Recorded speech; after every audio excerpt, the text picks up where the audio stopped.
Thank you. Good morning, Advocate Johnson. Good morning, Chair. Good morning, Commissioners. Please place your full names on record. I am Andrea Johnson. Are you going to swear or affirm? I will swear. Do you swear that the evidence you are going to give is the truth, the whole truth, nothing but the truth? If so, please raise your right hand and say, "So help me God." So help me God. Thank you. Thank you, Chair. Before we deal with the testimony of Advocate Johnson, just a few admin issues. Advocate Johnson has provided us this morning with a full or fuller medical certificate following her treatment last week when she was due to appear.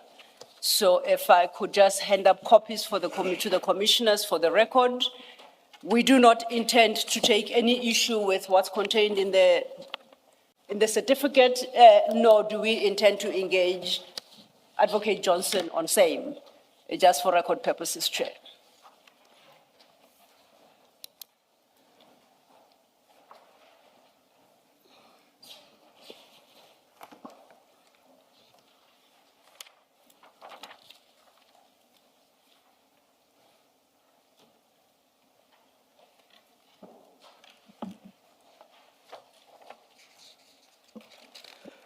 Thank you. Thank you, Chair. And thank you to you too, Advocate Johnson.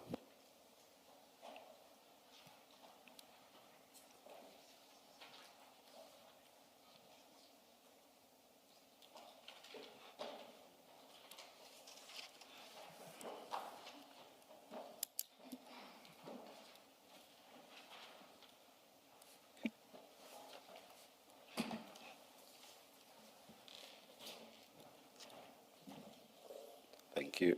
Thank you, Chair.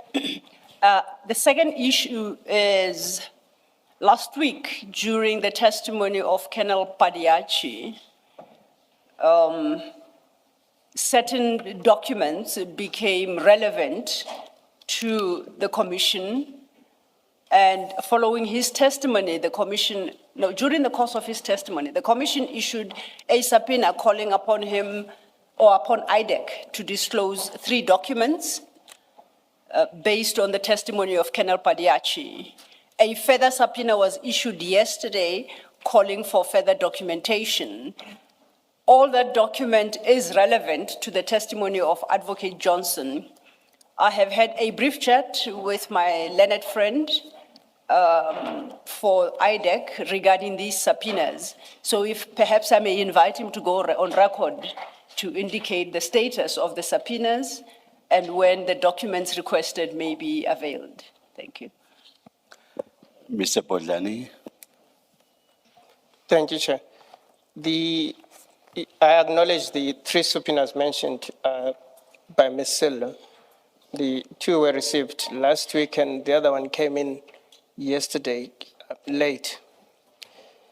My instructions are the documents concerning the arrest and prosecutions relating to General Kumalo and others are no longer in the possession of Ms. Johnson, nor is she responsible for them.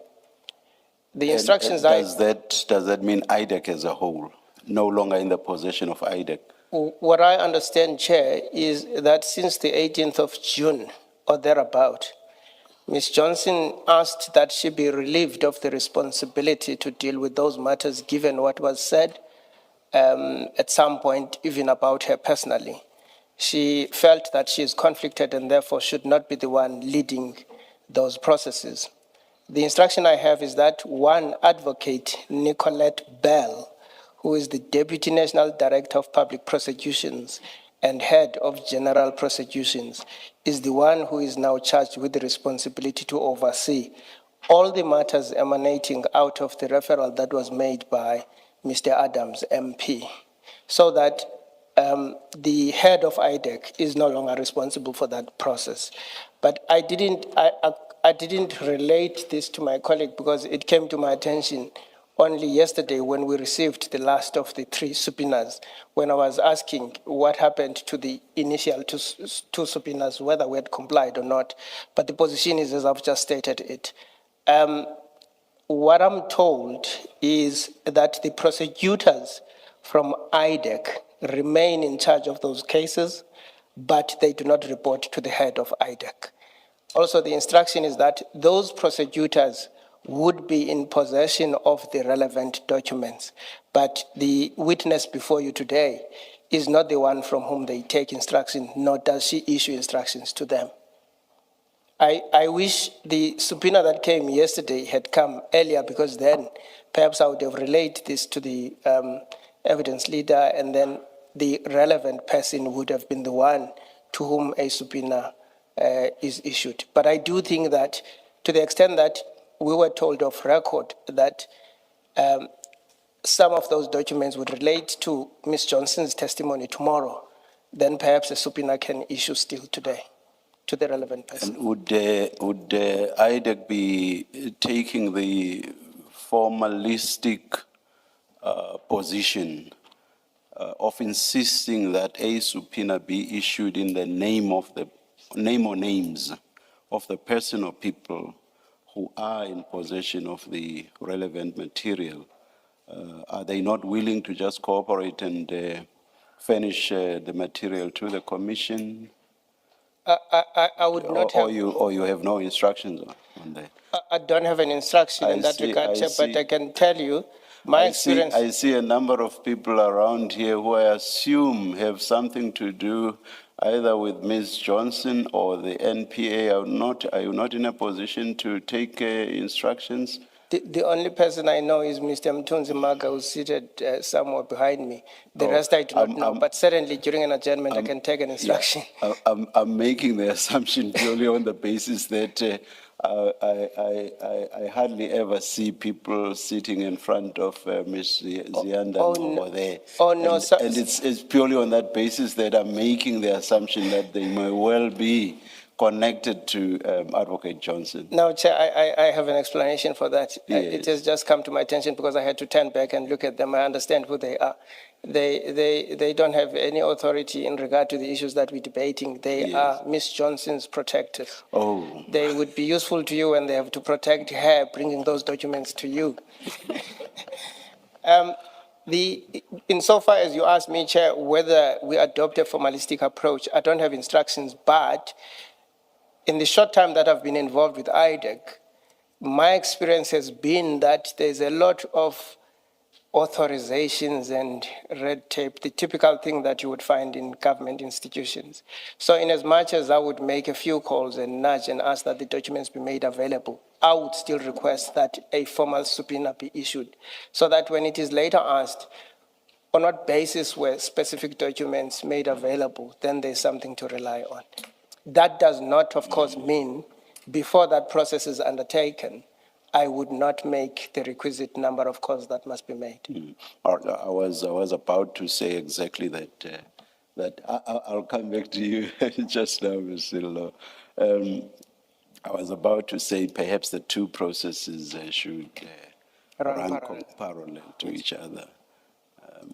And I hope sense will prevail, and that there will not be an insistence on a subpoena, especially on material that they do not own personally. Indeed. It's just public information, as it were. Public, not in the sense of it being in the public domain, but public in the sense that it actually belongs to us as the populace, as South Africans, in that sense.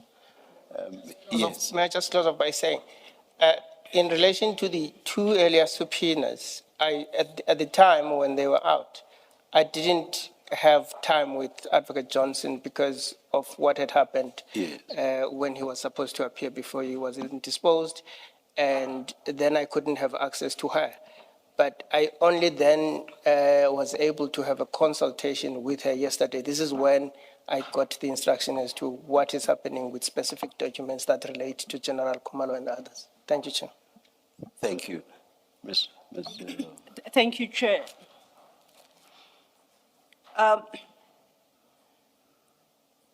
I think I'm at a bit of a loss.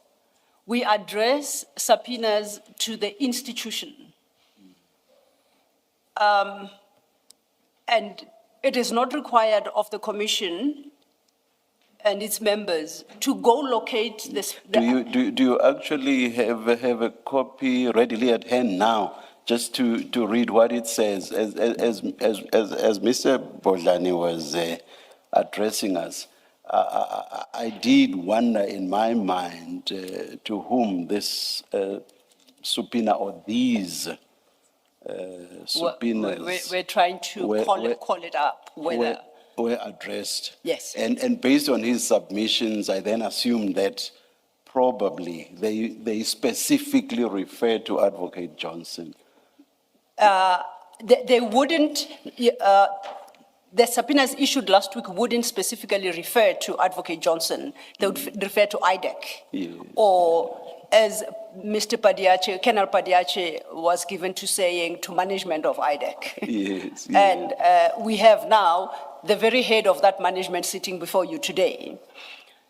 Whoever they are addressed to, insofar as they concern the affairs of IDAC, they don't belong to that particular individual. They are neither the prosecutor's documents nor the investigator's documents. They remain IDAC's documents. That person is deployed to execute certain functions, and if he or she were hit by the proverbial bus, the process would follow by a successor.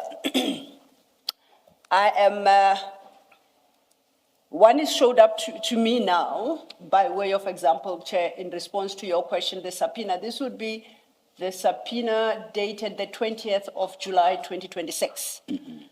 This is addressed to Advocate Andrea Johnson in her capacity of investigating director of the Investigating Directorate Against Corruption, IDAC.